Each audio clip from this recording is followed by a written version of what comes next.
Hello and welcome to the Strong Not Skinny podcast show. Clarity and mindset driven strategies to motivate, help you build discipline and consistency so you can make a physique transformation a reality for the big day and beyond. I'm Zoe Sim, a yoga teacher, former chef tutor at the School of Walk London and ex-Pure Gym instructor turned strength and physique coach.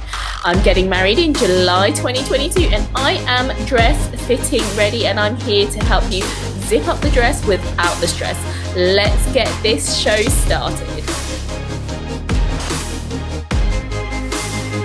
Hello, and welcome to today's podcast episode number 4. And I just started. I've just started, and I filmed these podcasts in the conservatory, and someone has just started mowing their lawn, which is just great timing, isn't it? But I'm hoping that you'll be able to hear me rather than the lawnmower that's outside. So let's see. You've just got to make do with what you've got, and what I've got is my conservatory. I don't have a sort of basement recording studio or anything like that, so it's just set up here in this conservatory, and it can be really noisy because obviously with the conservatory it's just mainly glass windows and glass doors, and hopefully you can hear me okay. Today's topic, right, is my biggest weight loss mistake and regret. Yes, I have a few of those, but this is by far the biggest one that I have made to date for sure. Because I don't think I'm going to probably stop making mistakes. With life, that's what we do. We sort of make mistakes and move on from them when we learn from them. So why am I doing this topic? So I'm doing this topic because we all have regrets. We all have mistakes, and that throughout our lives, it just happens, and that's okay, because part of learning, and what I have come to understand is that when we make mistakes and we have regrets, we learn to just not make them again, right? That's the whole point of them. If you're making mistakes and then making them again and again, then obviously you're not learning from them, you're not thinking about it, and so lucky for all of us that we live in an age where education doesn't just revolve around school, college, university. Instead, we are now being educated through social media, and especially for me, I learn a lot from listening to podcasts. I'm very much an Audible learner, and I'm sure there are many of you who are the same. So this sort of leads me on to say that, this podcast exists so that you guys can learn from some of the mistakes and regrets that I have made, so that you can gain some insight, get some clarity, and become wiser, essentially. And so I'm going to talk about Alan a little bit. I've mentioned him a few times in the previous episodes, but Alan is my fiance. We've been together now for coming up to 13 years this October. Our anniversary is Halloween, but we started dating back in 2008. And at this point, he was in his first year of university as a student. I was in my final year studying. And sort of when you start studying, and when you start dating, okay, you go into this stage of the relationship as what we obviously all know as the honeymoon period. You're really enjoying each other's company, and you spend lots of time together, and everything's great, it's fab, and as a result of this sort of bliss, you end up letting things slip a bit, and by slip I mean generally, when you're in that honeymoon period, you're in that bliss state, you don't really care too much about much else. And all you really want to do is just cuddle on the sofa together, spend all your time together, go out and have a good time, and just be there and be present. And as part of that, or what I've seen to see as a trend, especially with my friends, with family, and with myself, I definitely gone through periods where, you know, you're so comfortable and, you know, because everything's just so good, you know, you just allow things to just be and just allow them to just be, and you don't think too much of anything, you end up sort of gaining weight.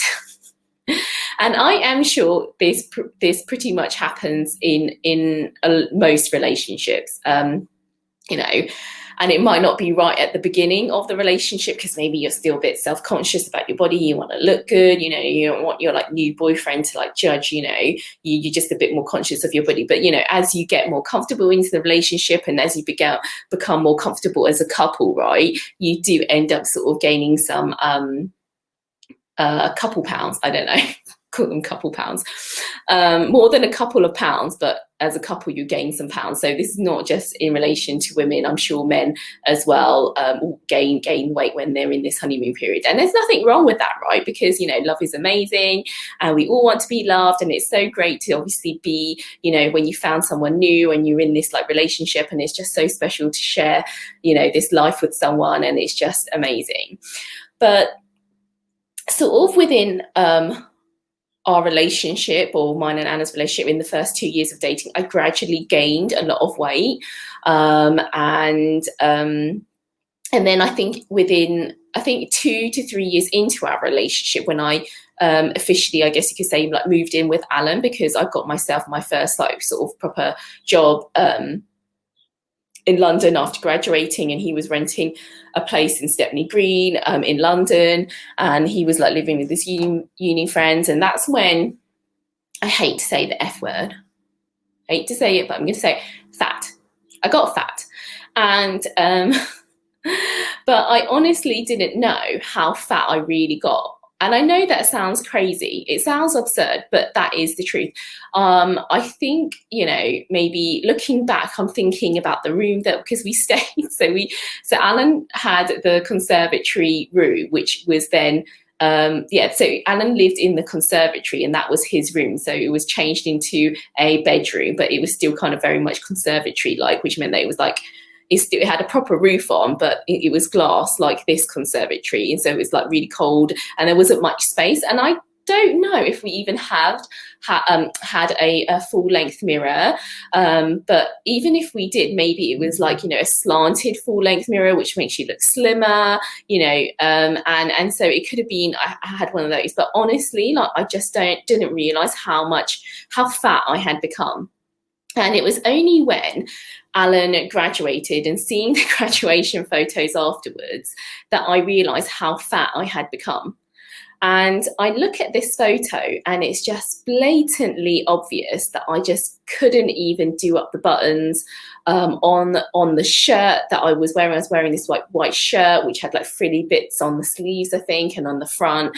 And thinking back, I remember I felt quite confident wearing that outfit. You know, it didn't occur to me that I must have become fat, even though clearly I couldn't do up the buttons of that shirt. And you know, I have always been quite a confident person regardless of my size, but that doesn't mean to say that I wasn't ever self-conscious, right? Because I was very self-conscious of my legs and my thighs especially, okay? But I always covered them up, and when those were covered, that was fine. And it was only in my 30s that I, you know, became sort of more, I guess you could say, really confident about my legs, or to the point where it got, you know, I was really happy to show them off. So, but, you know, because it was thinking back to that point, and because it was such a long time ago, I really did not know how fat I had gotten. And I guess it did make sense, you know, like, because I had just got my first proper office job at the time. And when you get into an office job, you're just so sedentary, right? And then I know that I wasn't exercising after work or before work at all, you know. And Alan and I had enjoyed eating out a lot, and also, you know, getting takeouts. And I remember, you know, my portion sizes were no different to his, and I would eat as much as him. So, like, thinking back, like, you know, I spent some time thinking back about it. It kind of made sense, like, why I had gained weight, but I just didn't realize how much. And so, and And so I guess another quick point that I want to make is that, if you are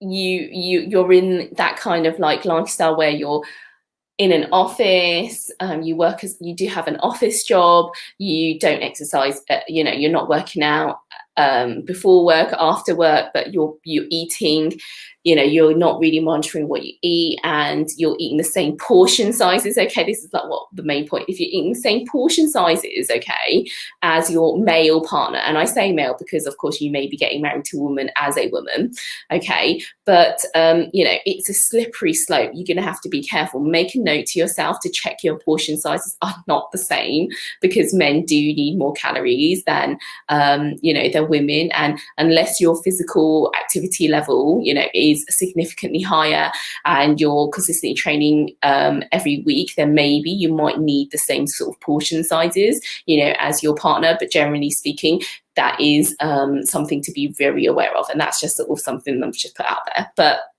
and so sort of going back to the main story was that I asked Alan, why didn't he ever tell me like that I had gained so much weight, or that I had become really fat? Because I know that obviously all relationships are specifically built on trust and things like that. And he said, so this is what he said. He said, because you would have gotten upset. And that is probably true, like you see on the TV shows, oh honey, does this like make my butt look fat? And and obviously like the guy goes, no, you look great, when really, you don't know. And so yeah, like I probably would have gotten upset, okay, like for sure. But that doesn't mean that I wouldn't have like taken that on board, and then like I would have at least then become more conscious of it, and then that could have like led me to do something about it before I continued to eat the way that I was eating and have that kind of lifestyle that we were living in, right?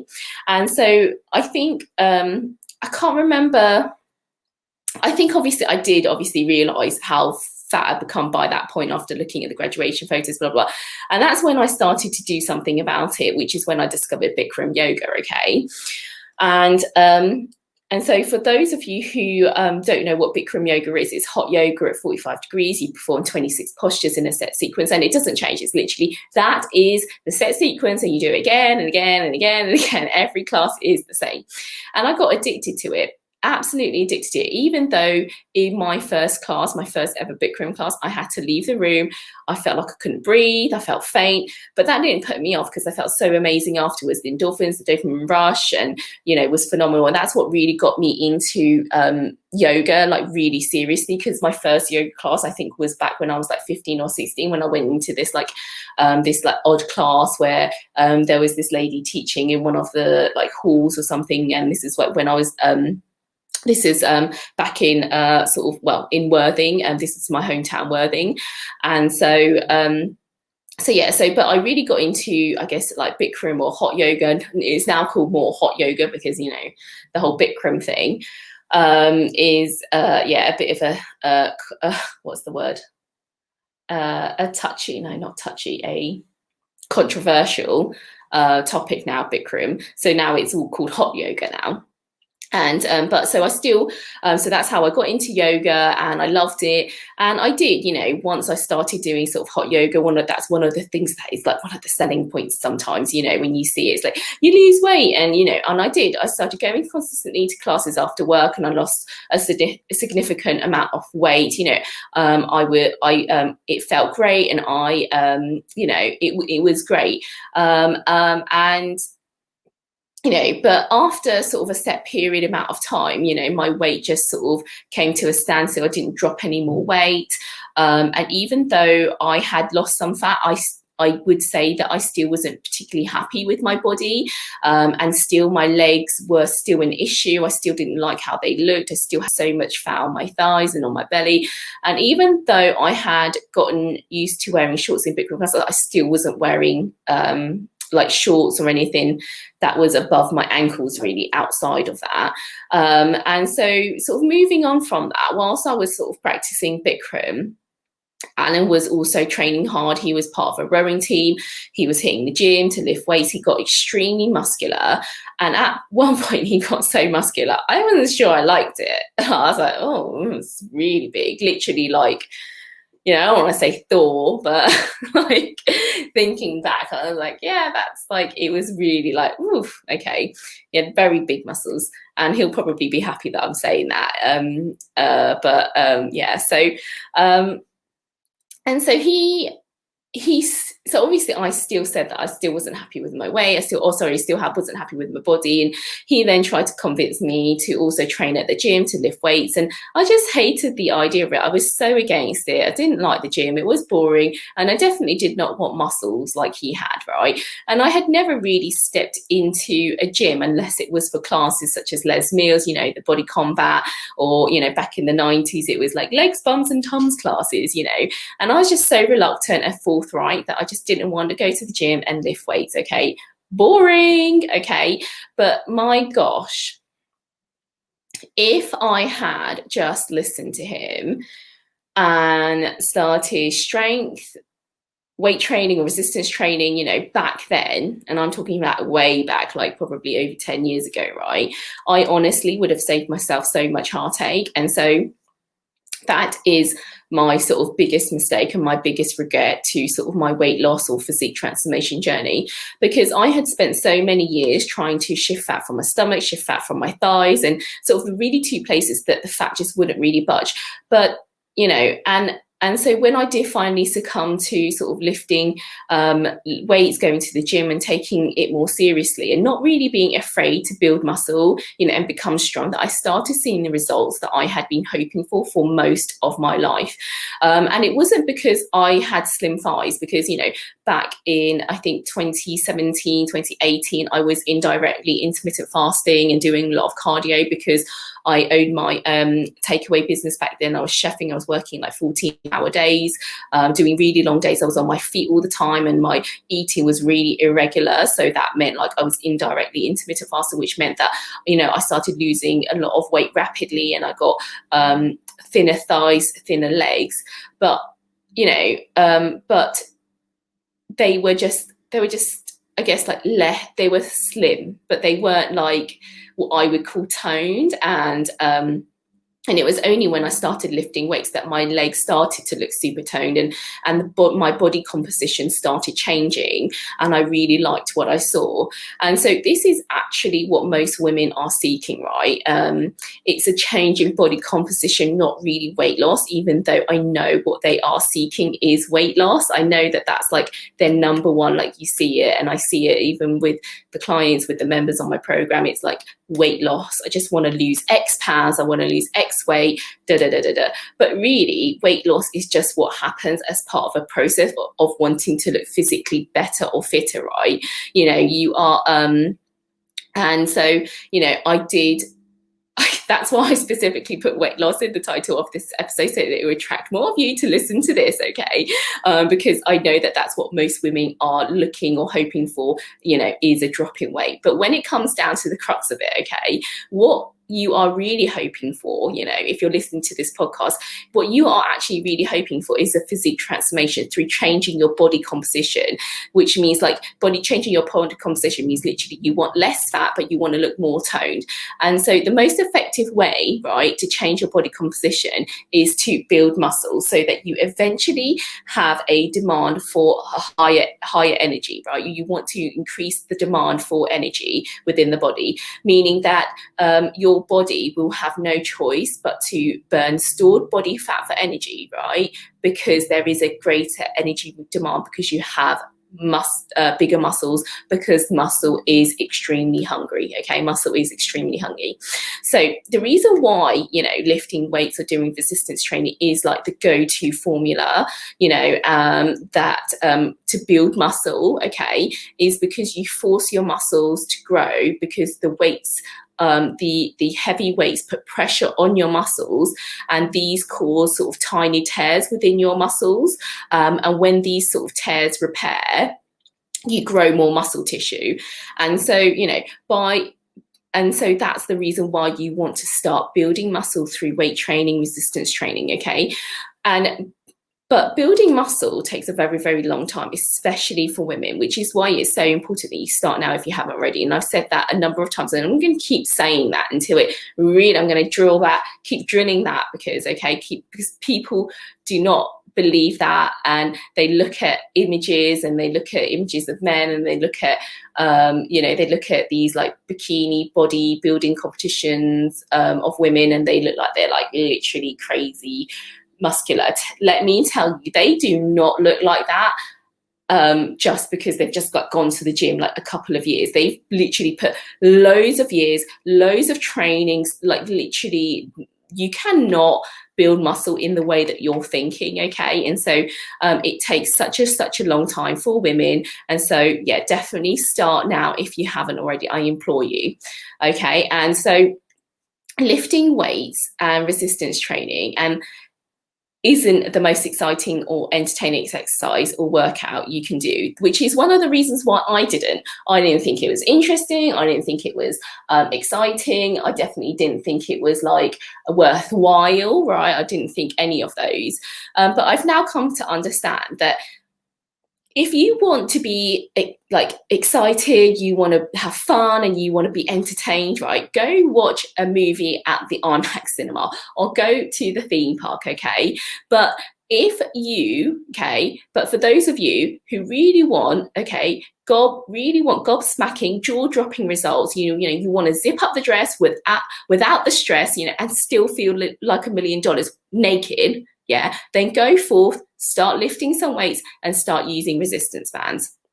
And, if I had done this years and years ago, like Alan had suggested, I would not have had to kill myself doing 1 million HIIT classes or go running and try so many different diets, okay? And don't get me wrong, because HIIT classes and running are great for cardiovascular, and running is especially great for your, your mental health. I definitely believe that. That's why a lot of people really enjoy, really enjoy running.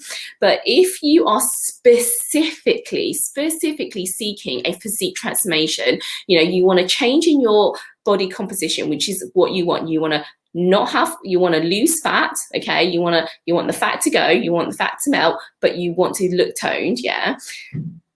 You can do that by weight